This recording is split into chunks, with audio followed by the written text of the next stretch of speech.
Olá a todos, juiz Andrew Napolitano aqui para julgar a liberdade. Hoje é quinta-feira, 20 de outubro de 2025.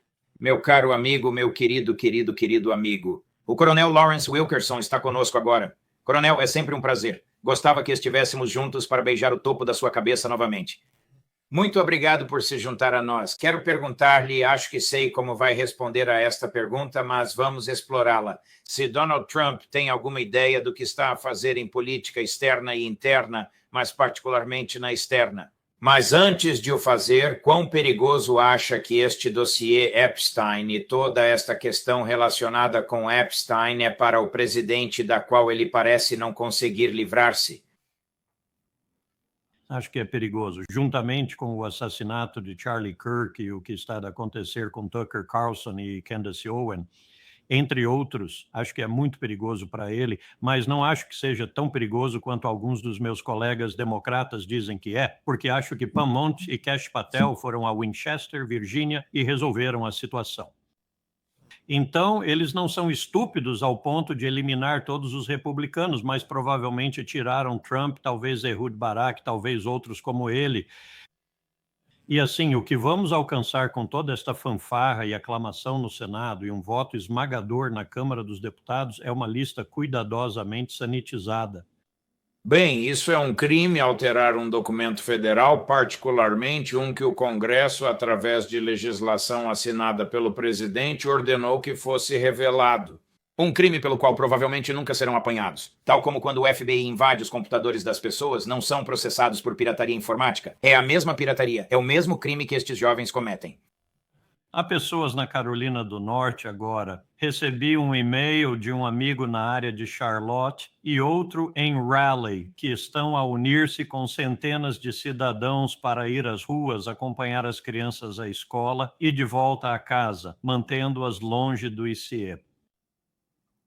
O nosso querido amigo que tem a coragem de 10 tigres, Ray McGovern, foi diretamente até o ICE, mesmo em frente deles com um cartaz que dizia que os seres humanos não são ilegais. Tem de se gostar de pagar por isso. Não acho que ele os tenha antagonizado, mas não havia como ignorarem aquele cartaz. Ele estava mesmo à frente deles com um grande cartaz branco e vermelho a dizer que ele é um ser humano fantástico. Assumir que sabem ler. Sim. Ok. Sabe, em Chicago, não quero aprofundar-me muito nisto. Eles desceram de um helicóptero usando cordas. Está lá o Ray. Nenhum ser humano é ilegal. Que Deus o abençoe muito. Também estava com vestes clericais, certo.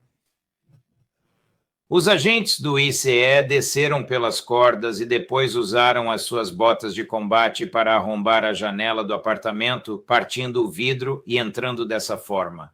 Quero dizer, é isso que a polícia faz quando está a ocorrer uma agressão sexual criminosa, e eles têm de entrar da forma mais rápida possível para salvar a vítima. Isso não é o que se faz com quem ultrapassou o prazo de um visto, mas foi isso que o ICE fez em Chicago. Não é de admirar que um juiz federal tenha ordenado que o chefe do ICE se apresente a ela com câmaras corporais diariamente? Não, de todo. A minha neta acabou de me enviar uma mensagem de Nashville a dizer que acabaram de anunciar nas notícias em Nashville que um indivíduo chinês foi encontrado com as mãos e os pés amarrados e pendurado num gancho dentro de um edifício enquanto o ICE esperava para revistar outras pessoas na área. Uau. Coronel, por que o governo do ZEUA está a planear um golpe na Venezuela? Apanhou-me. Para além da vasta gama de coisas que ouvi, a coisa mais reveladora que ouvi, penso eu, é uma aliança entre personagens tão díspares, aparentemente diferentes, como o vencedor do Prêmio Nobel da Paz Machado, um indivíduo judeu a trabalhar para Assad e aliado a Gary Burnson, um ex-agente da CIA que talvez se lembre da Al-Qaeda e da busca pela Al-Qaeda no Afeganistão, que ficou desgostoso e voltou para casa. E toda a sua tentativa de convencer Laura Loomer, que é o principal canal de inteligência sobre a Venezuela e Maduro, em particular para Trump, de que, na verdade, Trinágua e outras coisas que estão a alegar estarem a acontecer na Venezuela estão de facto a acontecer quando não estão. E estas pessoas estão a ganhar muito dinheiro à custa dos venezuelanos na oposição que estão a tentar ajudar a trazer Trump para a Venezuela.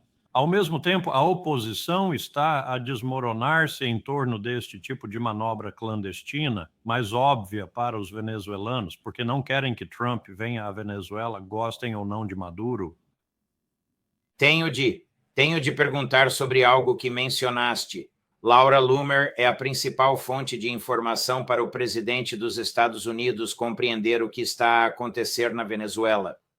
Nem a CIA, nem a Agência de Inteligência de Defesa Militar, nem qualquer uma das agências de inteligência do governo federal, mas sim a Laura Blanchetti Blank Loomer.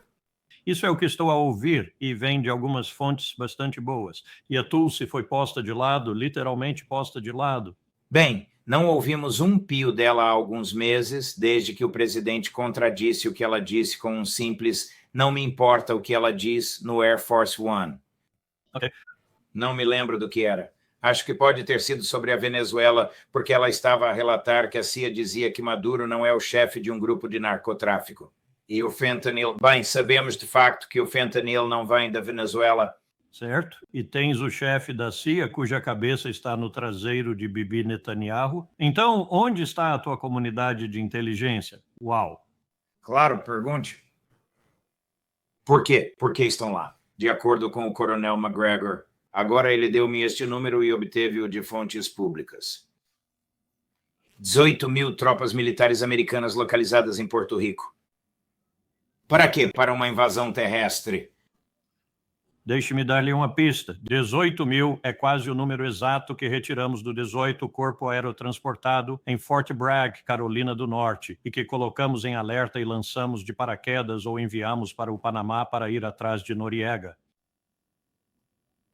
Uau! Um número insuficiente para a Venezuela. A propósito, basta pesquisar o terreno, um número muito insuficiente para a Venezuela. Caso o presidente decida invadir a Venezuela, seja por meio naval, aéreo ou terrestre, é quase certo que cidadãos americanos perderão a vida. Claro.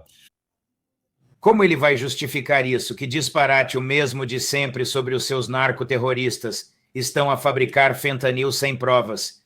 Distribuem cocaína sem provas. Enviam barcos para os EUA. Barcos que vão 50 milhas, mas estão a 1.500 milhas. Isto está a ficar repetitivo e ridículo. Ninguém pode levar a sério o que ele diz. Diz, mas ouviste o Marco Rubio no Conselheiro de Segurança Nacional, diz-me. O que falou o Conselheiro de Segurança Nacional? Ele continuou a falar dizendo que estas pessoas são culpadas. Não preciso explicar por quê. Eu sei, acredite, eu sei. Estas pessoas são culpadas, não somos ilegais. Matamo-las porque são culpadas. Trazem ameaças à segurança nacional do EUA. Trazem drogas, matamo-las. Ele repetia isso sem parar. E quanto aos 2 pescadores que escaparam da tentativa de assassinato de Quick Draw Pete e agora podem contratar advogados em Washington para processar a Casa Branca? São pescadores com pouca instrução. Eles não são mais traficantes de droga do que nós somos bailarinas. E uma das suas esposas fez um testemunho bastante lamentoso. Sim, foi revelado em alguns lugares. E, sabe, talvez o meu marido, para sobreviver e pôr comida na mesa, possa ter apanhado um pacote disto ou daquilo e levado 100 milhas pela costa abaixo, mas não teria ido mais longe do que isso. E teria sido um transbordo, talvez para um grupo maior ou algo assim, eu não sei. Ela disse, mas ele é pescador. Uau! Eliminámo-lo ou eliminámo-los por essa razão.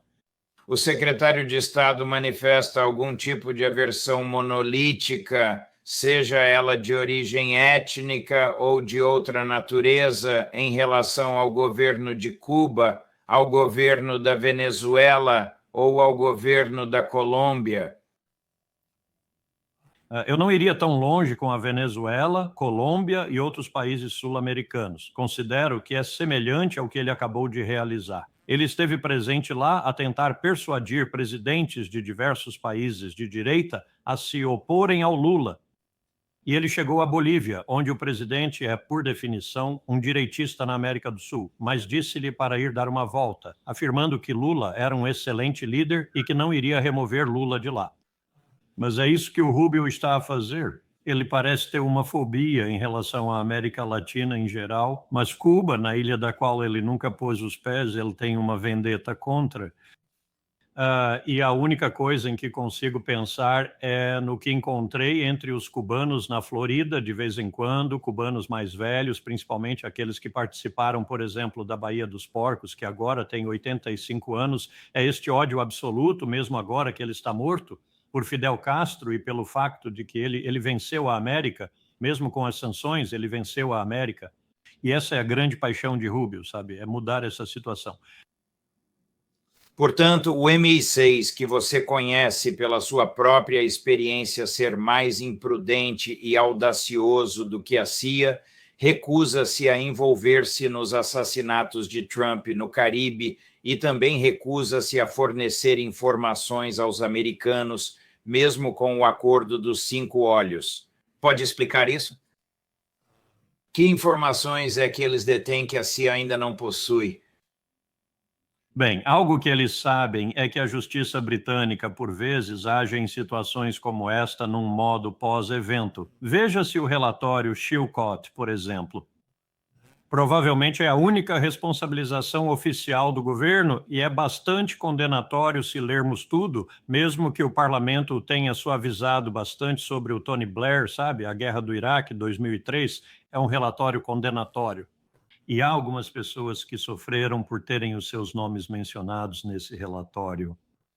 Os britânicos tendem a fazer algum exercício parcial de responsabilização após eventos claramente ilegais e provavelmente receiam isso. Além disso, são signatários do Tratado de Roma, que estabelece o Tribunal Penal Internacional, e têm consciência de que, se os seus agentes estiverem envolvidos nestes assassinatos, esses agentes, em teoria, poderiam ser formalmente indiciados e levados a julgamento. Gostaria de ver a opinião legal que foi dada ao primeiro-ministro Starmer ou a quem quer que seja o chefe do MI6 e compará-la com a opinião legal que o Gabinete de Assessoria Jurídica deu à Casa Branca. Vamos ver. O Gabinete de Consultoria Jurídica, antes liderado pelo futuro presidente do Supremo Tribunal, William Rehnquist, e pelo futuro juiz associado Antonin Scalia, aconselhou mais tarde George W. Bush e Richard Cheney que podiam torturar quem quisessem, aconselhou Barack Obama que podia matar civis não violentos no Iêmen e aparentemente disse a Donald Trump que podia fazer o que quisesse, matando agora estas 81 pessoas no mar. Mas o seu raciocínio, que é um argumento jurídico baseado em leis públicas e pareceres judiciais públicos, o seu raciocínio é secreto. Assim é a fundamentação britânica. Bem, a justificação de John Hughes surgiu de forma bastante evidente. E, em essência, li tudo. Li o de Goldstein, li comentários sobre isso, li o original de John Hughes e li os comentários do procurador-geral sobre o assunto. E posso dizer-lhe que se resume a uma declaração clara e definitiva sobre tortura. E ninguém mais no mundo define tortura desta forma. Certamente não as Nações Unidas, o TPI ou o CIJ. Tortura é aquilo que acontece durante um interrogatório, que está mesmo à iminência de falência de órgãos. Uau, pense nessa. Tiveram de colocar um médico ao lado de cada maca, e o médico tinha de dizer: pare, tem razão, quase a falhar os órgãos. Uau! Estávamos a discutir no nosso clipe anterior com o nosso amigo em comum, Max Blumenthal, sobre John Kiriakou. John, naturalmente, é o agente da CIA que presenciou atos de tortura e foi encarcerado não pelo que presenciou, mas pelo que revelou sobre o que presenciou. Muita gente desconhece isto. Falo com audiências por todo o país e elas olham para mim com olhos arregalados, como um veado nos faróis. Matamos 33 pessoas.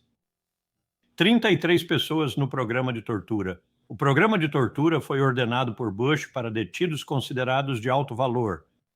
Assassinamos um total de 33 pessoas. Nós, pertencendo às Forças de Operações Especiais, fomos contratados para a SOF. Contratados para a CIA ou para a própria CIA. Matamos. Qual é o nome daquele supervisor notório da CIA, creio que Rodrigues, que destruiu as gravações da tortura? É um crime destruir essas gravações. É propriedade oficial do governo e é prova de crimes. E nomeamos a pessoa que sabia tudo sobre isso. Diretora da CIA, Dina Hospital. Certo, cujo apelido lhe foi dado pelos seus colegas. Bem, podes contar-me sobre isto, é a Dina Sangrenta. Como é que ela conseguiu um apelido assim? Imagina, usa a tua imaginação. Ela estava na prisão secreta na Tailândia. Isso eu entendo. Certo. Por que é que a administração Trump esperaria que o Kremlin aceitasse algum tipo de plano de paz absurdo de 28 pontos agora, quando os russos estão prestes a alcançar os seus objetivos territoriais e militares na Ucrânia? Senhor juiz, na verdade acredito que entre Marco Rubio e Sergei Lavrov, e até certo ponto, de maneira ligeiramente informal, Putin e Trump ao telefone, eles colaboraram em conjunto na elaboração deste plano de 28 pontos. Não que a Rússia aprove todos os pontos ou que os Estados Unidos vão insistir em todos os pontos, mas pelo menos chegaram a algum entendimento sobre o que os grupos de trabalho. Sim, ouviu-me bem. Os grupos de trabalho vão tratar disso assim que sairmos de Budapeste e passarmos para negociações formais, que estou a ser informado, incluirão armas nucleares e outras questões também, como a renovação do New START e outros assuntos entre os Estados Unidos e a Rússia. Ouvi que é mais amplo do que apenas a Ucrânia. Espero que seja verdade. Mas de que grupos de trabalho está a referir-se, Coronel Wilkerson? Teríamos de ter um grupo extremamente complicado e difícil de gerir, mas ainda assim absolutamente necessário para todos os detalhes técnicos necessários para os tratados de armas nucleares e para preparar o terreno para eles. Não acreditaria na quantidade de pessoas que enviamos para a Rússia e que a Rússia enviou para os Exeasa quando negociávamos tratados de armas nucleares, desde o Tratado de Proibição Completa de Testes Nucleares, ao Tratado INF, ao Tratado de Forças Convencionais na Europa, ao Tratado START. Todos foram trabalhados com muito cuidado. Lembra-se de Reagan confiar, mas verificar? Bem, a verificação é muitas vezes a parte mais difícil de elaborar o regime do tratado. Então, o seu argumento, resumidamente, é que os Estados Unidos reconhecem que a Ucrânia está no seu último suspiro.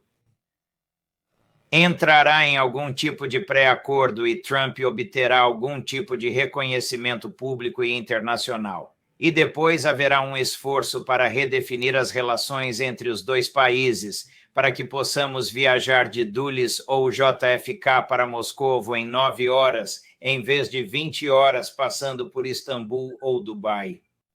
Espero que isso faça parte, realmente espero. E penso que a restauração das relações comerciais e o reinício de conversações sérias sobre, eventualmente, uma nova arquitetura de segurança na Europa, uma vez que a raiva e o ódio diminuam um pouco.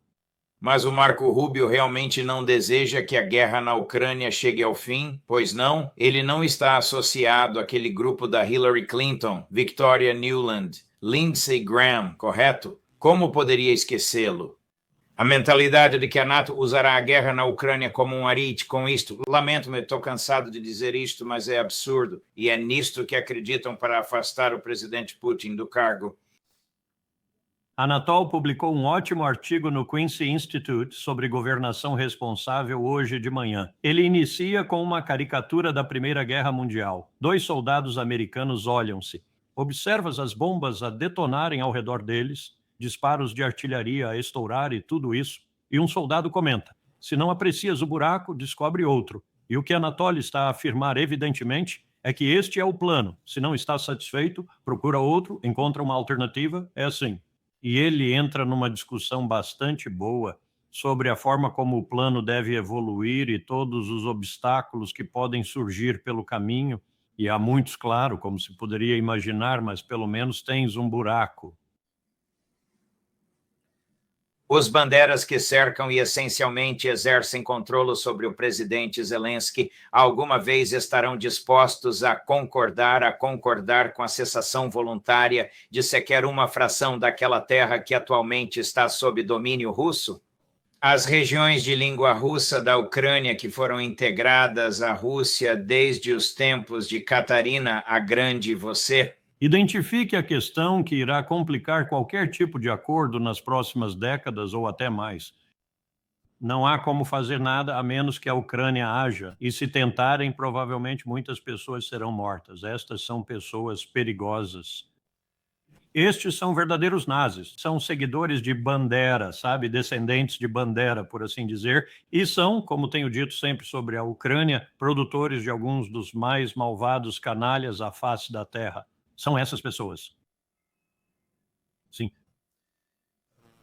A France 24 acaba de relatar que o principal general de França, o general Fabien Mandon, não sei se conhece o cavalheiro, gerou uma reação política adversa após alertar publicamente que o país deve estar preparado para perder os seus filhos, fim de citação, no caso de uma guerra com a Rússia. Que a Europa tem força econômica e demográfica suficiente para dissuadir a Rússia, mas falta-lhe a disposição para aceitar, cito, sofrimento para a autodefesa. O que é que se passa? Existe um grupo persistente de indivíduos na NATO e há pessoas assim em todos os estados. Estava a conversar na televisão alemã esta manhã e eles realmente acreditam que, em primeiro lugar, a Rússia tem a intenção de os eliminar a todos, desde a Polônia até os países bálticos e, sabe, noutros locais até o Reino Unido, e que desenvolveram a capacidade de fazer isso ao longo desta guerra, e que a única coisa que os poderá salvar agora, porque Trump está determinado a sair antes que isso ocorra, são eles próprios. Liz, devias ver o que me estavam a dizer, que a Alemanha está agora a votar. De maneira nenhuma acho que vão votar para manter este tipo de fluxo de dinheiro. Mas quando se olha para o dinheiro que estão a votar e para a situação econômica na Alemanha, o que Merz está a fazer com as leis de conscrição e com 5% do PIB em segurança de defesa, só se pode encolher os ombros e perguntar, por que razão? E o que pretendes fazer uma vez que tenhas alcançado isso, se conseguires realmente implementá-lo? Vai transformar-se numa Alemanha dos anos 1930 e disparar como um foguete por toda a Europa, ou vai atrás da Rússia? Qual é o propósito disto? A Federação Russa não tem qualquer intenção de o atacar. Coronel Foster, vamos agora focar no Médio Oriente e serei breve só com esta questão, pois está no New York Times hoje de manhã e não sei se as pessoas entendem totalmente a magnitude disso. Ficou surpreendido ou desapontado ao tomar conhecimento de que o embaixador dos Estados Unidos em Israel, o arquinacionalista cristão sionista Mike Huckabee, teve um encontro secreto com Jonathan Pollard na embaixada americana? Bem, está tudo em ordem. Os crimes de Pollard ocorreram na sua era. Está bem ciente disso. Talvez ele o abençoe e perdoe, sabe? Ele é quase um pregador, este tipo que é o nosso embaixador. Ele age como se esta resolução do 1833 do Conselho de Segurança da ONU fosse uma piada. Não, esse é o termo incorreto. Não chames isso de uma piada. É um verdadeiro desastre para os palestinianos, é o que realmente é. Isso explica por que Mike Waltz e Danny Danon estavam a abraçar-se no chão do Conselho de Segurança na terça à tarde. Formaliza e internacionaliza o que Israel está a fazer. E a razão pela qual Netanyahu está um pouco aborrecido com isso é porque lhe retira o controle. Ele quer eliminá-los, ele planeia aniquilá-los até a última pessoa. Isso deixa-o livre para o Irão. Isso preocupa-me. Uau! Coronel, muito obrigado, meu caro amigo. Temos uma semana curta na próxima semana, mas espero que se junte a nós para a sua refeição habitual, mas num dia diferente, já que daqui a uma semana é o dia de ação de graças. Obrigado pelo seu tempo. Agradeço por ajustar-se ao meu horário. Muito obrigado por permanecer, meu estimado amigo. Estou ansioso por encontrá-lo em breve. Desejo-lhe tudo de bom. Igualmente. Na próxima semana levo a minha espingarda de perus. Ok, obrigado.